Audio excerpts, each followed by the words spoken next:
Good day everyone, my name is Jhones Absin and for today's video, we will be able to discuss about dangling modifiers. But before that, let us know first what is modifier.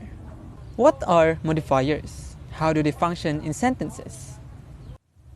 Modifiers are words, phrases, and clauses that affect and often enhance the meaning of a sentence. Modifiers offer detail that can make a sentence more engaging, clearer, or specific. The simplest form of a modifier would be an adjective or adverb. When we say adjective, it is a word that modifies or describes a noun or a pronoun, while an adverb, it is a word that modifies a verb and adjective or another adverb. They are the ones who modify or describe other parts of speech. They bring clarity to sentences by adding vividness and exactness to them.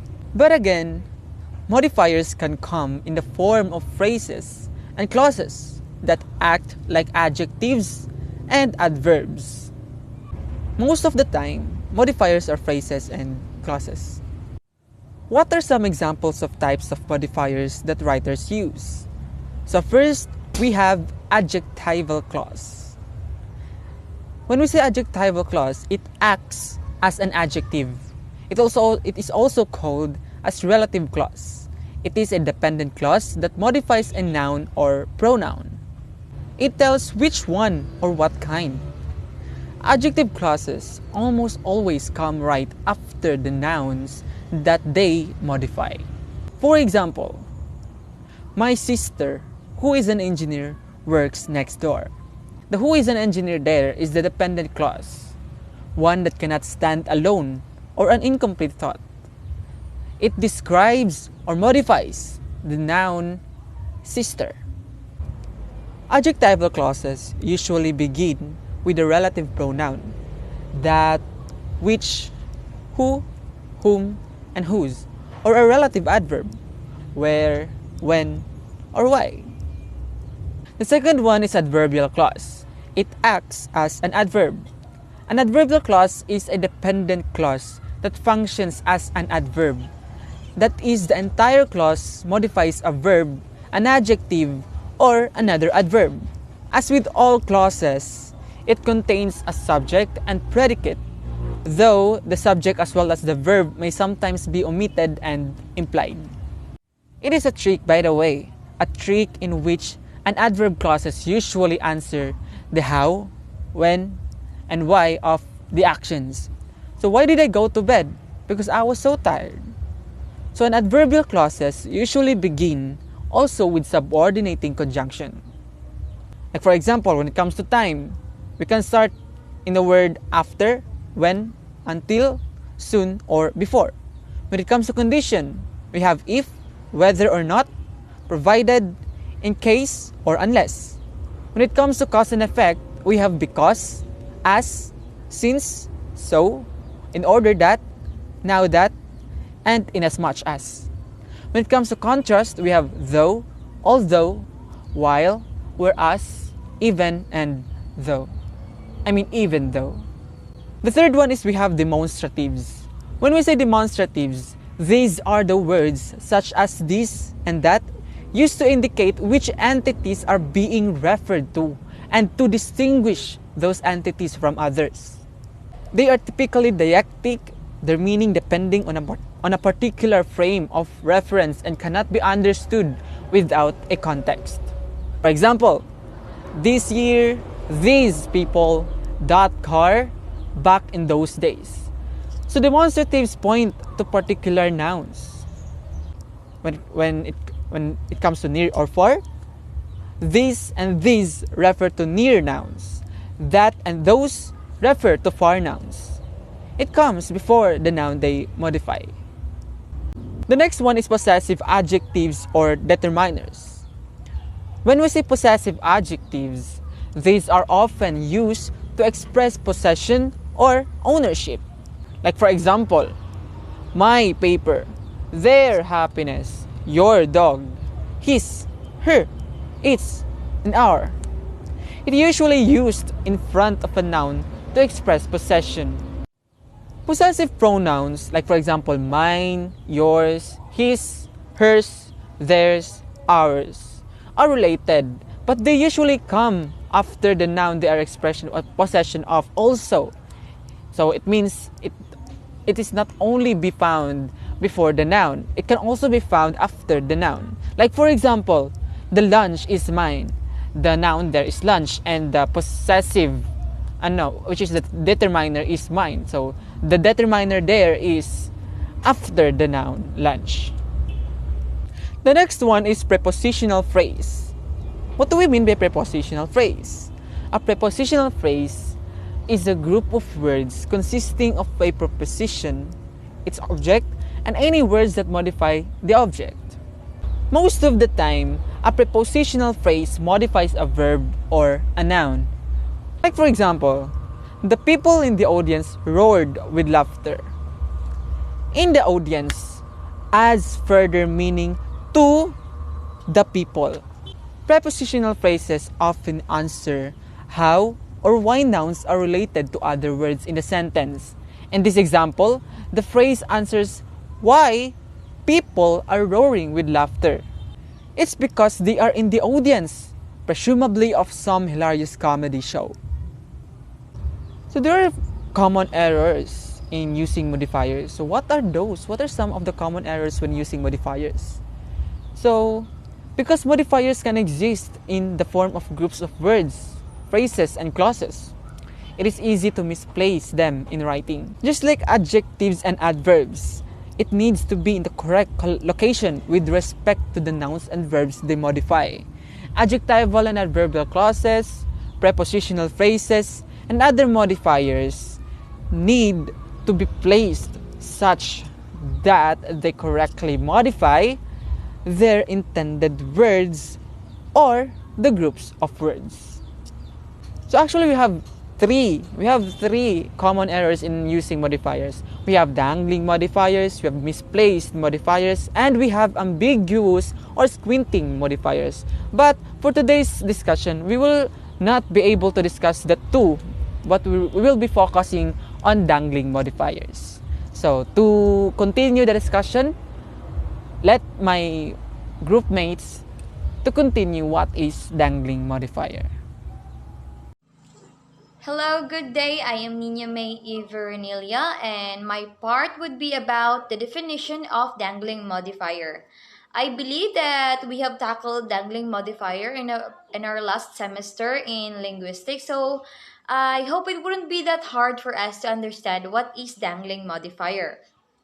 So what is dangling modifier? Defined accordingly, dangling modifier is a word or phrase that modifies a word not clearly stated in a sentence. So basically, a modifier in a sentence is any word or phrase that modifies or changes another word or phrase in that sentence. So as you can see on my PPT, the example, there are two sentences of examples which are with the same words but not written in the same structure. So the first example would be the man's broken computer was fixed, and the second would be the broken man's computer was fixed. Which of the two sentences has the dangling modifier? So yes, the second sentence has a dangling modifier, and it stated that the broken man's computer was fixed. The sentence became like the broken man, so it means that the man is broken, not the computer. So the word broken in the sentence is the modifier. But notice how the modifier is placed and how it could bring a different change or a different meaning in a sentence. So the right sentence should be the man's broken computer was fixed. The modifier broken is now pointing to the noun man. So that's all about the definition of the dangling modifier. Good evening, my name is Alleana from BSc English 2A, and I will be discussing to you about another set of example about dangling modifier. We have here our first example titled The Gift. So when a present participial phrase isn't followed by the noun it's modifying, the resulting sentence just doesn't make sense. So we have here a sentence contains a dangling modifier. Hoping to garner favor, my parents were unimpressed with the gift. So in this sentence, it contains a dangling modifier. So why? In the first sentence includes a dangling modifier because it is unclear who or what was hoping to garner a favor. It's certainly not the parents since they were unimpressed. By fixing this sentence to make it clear to read on, we're gonna add a proper subject such as my new boyfriend. Now, it is clear who was hoping to garner a favor. So I will read it again. Hoping to garner favor, my new boyfriend brought my parents a gift, but they were unimpressed. For our second example titled The Excuse Note, you'll also find past participial phrases without their subjects. You'll have a few options for correcting these modifiers, so all of which involve some rewriting. Tired of my lateness, the note was written and handed in. In this sentence, you can clearly see that it doesn't have any subject. By fixing dangling modifier by making the teacher the subject of the sentence. Now I will read the correction sentence. So, tired of my lateness, my teacher demanded to see an excuse note. Our third example, titled Waiting for the Elevator. Our previous examples contains by present participle phrase and past participle phrase. For our last two examples, I'll be discussing more to fix the dangling modifier. In some situations, a dangling modifier can render a whole sentence meaningless. Stuck standing in line, the elevator slowed everyone down. So basically, elevators can stand in line. So logically, it's people who are stuck standing in line, but with the way this sentence is structured, grammatically that phrase must refer to the elevator. So making the sentence nonsensical, changing the direct object people to the subject we, and adding a prepositional phrase for the elevator clears up any misunderstanding.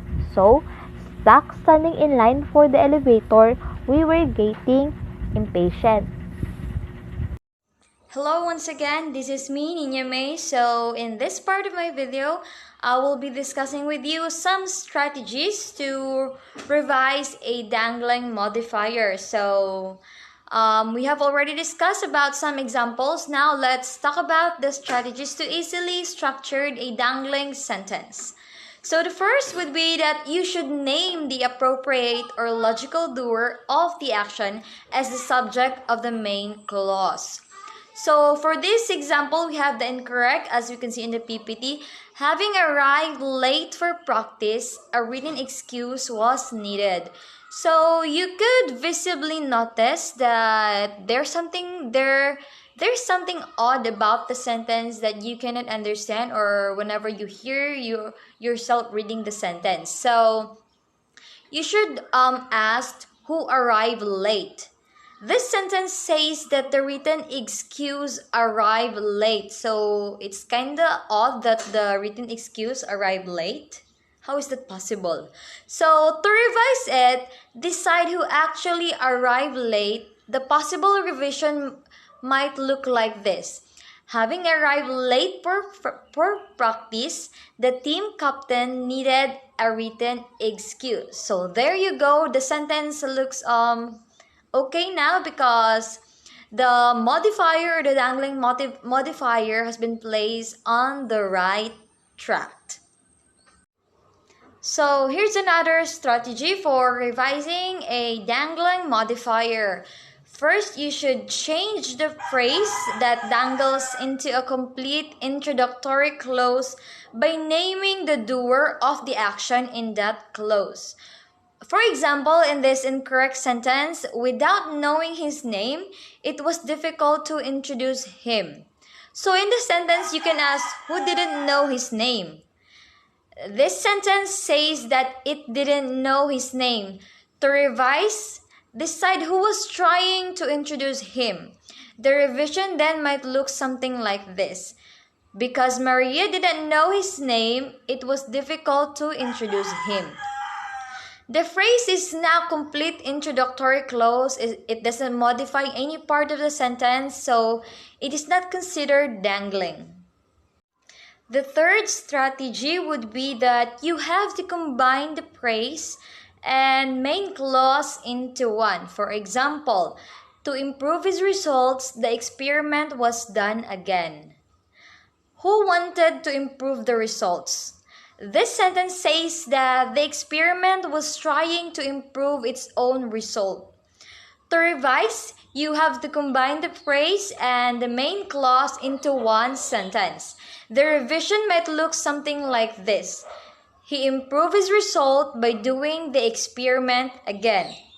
So when you read the sentence, it does not have any odd in the ear, so it does not have a dangling modifier. So that is all about dangling modifier. So thank you for listening and may God bless us all.